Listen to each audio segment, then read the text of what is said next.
കളരി demo, karate demo, tai chi, taekwondo, football, volleyball അങ്ങനെ വിവിധതരം sports ഇവന്റുകളും ഈ റാലിയിലൂടെ തന്നെ പല ഡെമോകൾ അവതരിപ്പിച്ചാണ് മുന്നേറിയത്.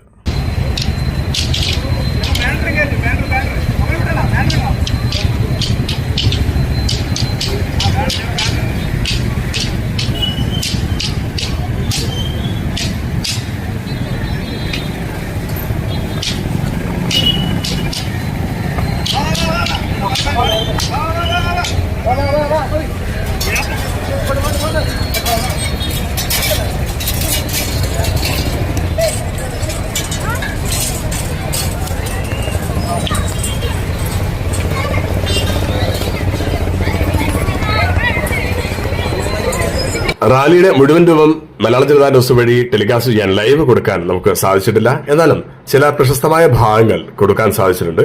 അത് ഒന്നുകൂടി പ്രേക്ഷകർക്ക് മുമ്പിൽ ടെലികാസ്റ്റ് ചെയ്യാണ്. യൂട്യൂബ്, ഫേസ്ബുക്ക്, ഇൻസ്റ്റാഗ്രാം നിങ്ങൾ കാണുക, കമന്റ്സുകൾ അറിയിക്കുക.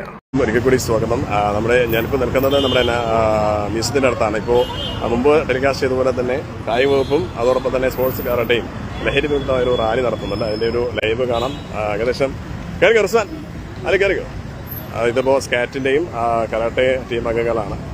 ഇതിലെ മീറ മാഷിന്റെ കുട്ടികളും മറ്റ് ക്ലബിലെ കുട്ടികളെല്ലാം ഉണ്ട്. അപ്ഡേഷന്റെ കുട്ടികൾ ഇവരെല്ലാം ഈ ഒരു ലഹരി വിരുദ്ധ പ്രോഗ്രാം സംഘടിപ്പിക്കുന്നതാണ്.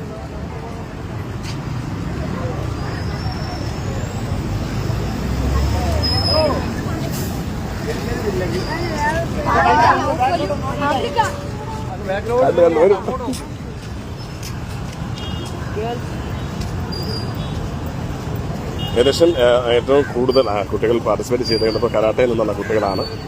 ബാക്കിയുള്ള സ്കേറ്റിംഗ്, ഫുട്ബോൾ, കളരി, തായ്ക്കൊണ്ടോ അങ്ങനെ പല ഇവന്റുകളും ഉണ്ടെങ്കിലും ഏറ്റവും കൂടുതൽ ഇപ്പോൾ പങ്കെടുത്തിരിക്കുന്നത് കരാട്ടെ ഇവന്റിലെ കുട്ടികളാണ്. കേരള സ്പോർട്സ് കൌൺസിലിന്റെ നിർദ്ദേശപ്രകാരം സ്കാറ്റിന്റെ കീഴിലുള്ള എല്ലാ കരാട്ടെ ക്ലബ്ബുകളും അവരവരുടെ ഡോജോകളിൽ അല്ലെങ്കിൽ അവരുടെ സെന്ററുകളിലും ക്ലബ്ബുകളിലും ലഹരി വിരുദ്ധ റാലിയും അതോടൊപ്പം തന്നെ സെമിനാറുകളും സംഘടിപ്പിച്ചിട്ടുണ്ട്. അതിന്റെ ഭാഗമായിട്ടുള്ള അവസാനമാണ് ഈ ഒരു സന്ദേശ റാലി തിരുവനന്തപുരം സംഘടിപ്പിച്ചത്.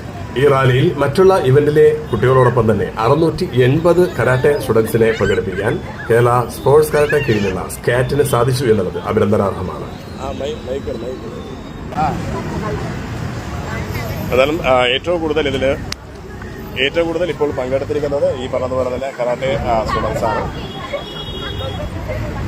ലഹരിമുക്തമായ ഒരു ജീവിതം നമ്മുടെ തലമുറയെ സൃഷ്ടിക്കാൻ വേണ്ടിയുള്ള ഒരു പ്രോഗ്രാമായിട്ടാണ് സംസ്ഥാന കായിക വകുപ്പ് അതോടൊപ്പം തന്നെ കേരള സർക്കാർ, Kerala sports association, sports council നടത്തുന്ന ഈ ഒരു ലഹരി വിരുദ്ധ പ്രോഗ്രാം. ഇതിന്റെ സെമിനാറും അതോടൊപ്പം തന്നെ റാലി